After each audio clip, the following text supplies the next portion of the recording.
பிபிக்கு மாத்திரை தொடர்ந்து எடுத்து பிபி கண்ட்ரோல் இருந்துச்சுன்னா எந்த கெடுதலும் ஏற்படாது. ஆனால் உங்கள் நண்பர்கள் சொல்கிற பேச்சை கேட்டோ இல்லை வேறு யாரோ சொல்கிற பேச்சை கேட்டுட்டு நீங்கள் மாத்திரை எடுக்காமல் போய் பிபி கண்ட்ரோல் இல்லாமல் போனால்தான் உங்கள் சிறுநீரகம் கெட்டு போக வாய்ப்பு இருக்குது. ஏன் ஸ்ட்ரோக் வர வாய்ப்பு இருக்குது. கண் விழித்திரையில் பாதிப்பு ஏற்பட்டு பார்வையில் பாதிப்பு வர வாய்ப்பு இருக்குது. ஒரு விஷயம் நல்லா யோசிச்சு பாருங்கள். மருந்தை நிறுத்த சொல்லக்கூடிய உங்கள் நண்பர்கள் உங்களை புகைப்பிடிக்கிறத நிறுத்த சொல்கிறாங்களா இல்லை மது அருந்துறதை நிறுத்த சொல்கிறாங்களான்னு பாருங்கள். அதுதான் ரொம்ப முக்கியம்.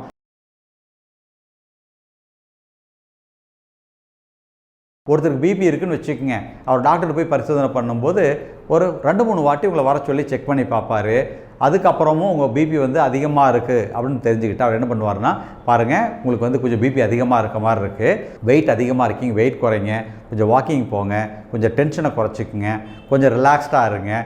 சில நேரங்களில் அளவுக்கு அதிகமாக மது அருந்தினால் கூட பிபி கொஞ்சம் அதிகமாக காட்டும். மது குடிக்கிற பழக்கம் இருந்தால் நீங்கள் ஆல்கால் நிறுத்துங்க அப்படின்னு சொல்லுவார்.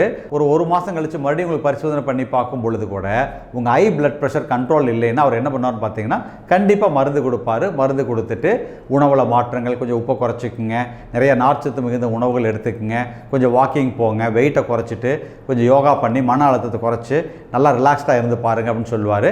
அப்போது அந்த மருந்துகளை எடுத்துக்கும் மூலம் உங்களுக்கு பிபி நல்லா கண்ட்ரோல் வரும் பொழுது மறுபடியும் அவர் என்ன பண்ணுவார்னா மருந்தை கொஞ்சம் குறைச்சி படிப்படியாக நிறுத்தி பார்ப்பார். அதுக்கப்புறம் பிபி கண்ட்ரோல் இருந்துச்சுன்னா டெஃபினட்டாக உங்களுக்கு மருந்து அவர் கொடுக்க போகிறதில்ல. ஆனால் மருந்தை குறைக்கும் போது மீண்டும் பிபி அதிகமானால் கண்டிப்பாக அவர் தொடர்ந்து கொஞ்சம் நாளைக்கு மருந்து எடுத்துக்க சொல்லுவார்.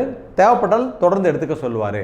அப்போது அந்த மாதிரி பிபி கண்ட்ரோல் இல்லாமல் இருக்கும் பொழுது தொடர்ந்து மருந்து எடுத்துக்கிறதாங்க புத்திசாலித்தனம். அதுவும் உங்கள் மருத்துவருடைய ஆலோசனை பேரில் மருந்து எடுத்துக்கிறது புத்திசாலித்தனம். பிபிக்கு மாத்திரை தொடர்ந்து எடுத்து பிபி கண்ட்ரோல் இருந்துச்சுன்னா எந்த கெடுதலும் ஏற்படாது. ஆனால் உங்கள் நண்பர்கள் சொல்கிற பேச்சை கேட்டோ இல்லை வேறு யாரோ சொல்கிற பேச்சை கேட்டுட்டு நீங்கள் மாத்திரை எடுக்காமல் போய் பிபி கண்ட்ரோல் இல்லாமல் போனால்தான் உங்கள் சிறுநீரகம் கெட்டு போக வாய்ப்பு இருக்குது, ஸ்ட்ரோக் வர வாய்ப்பு இருக்குது, கண் விழித்திரையில் பாதிப்பு ஏற்பட்டு பார்வையில் பாதிப்பு வர வாய்ப்பு இருக்குது. ஆக ஒரு மருத்துவரின் ஆலோசனை பேரில் சுகருக்காகவோ பிபிக்காகவோ மாத்திரை எடுத்துக்கிறது எந்த தவறும் கிடையாதுங்க.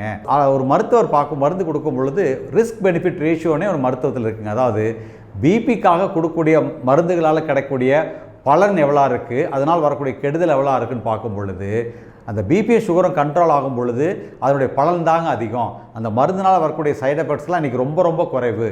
ஒரு விஷயம் நல்லா யோசிச்சு பாருங்கள். நீங்கள் மருந்தை நிறுத்த சொல்லக்கூடிய உங்கள் நண்பர்கள் உங்களை புகைப்பிடிக்கிறத நிறுத்த சொல்கிறாங்களா இல்லை மது அருந்துறதை நிறுத்த சொல்கிறாங்களான்னு பாருங்கள். அதுதான் ரொம்ப முக்கியம். அந்த மாதிரி அட்வைஸ் எடுத்துக்கங்க. ஆனால் மருந்தை எடுத்துக்கலாமா வேண்டாமான்னு தீர்மானிக்கிறது உங்கள் குடும்ப மருத்துவரோ இல்லை உங்கள் பொது மருத்துவர் தான் தீர்மானிக்கணுங்க.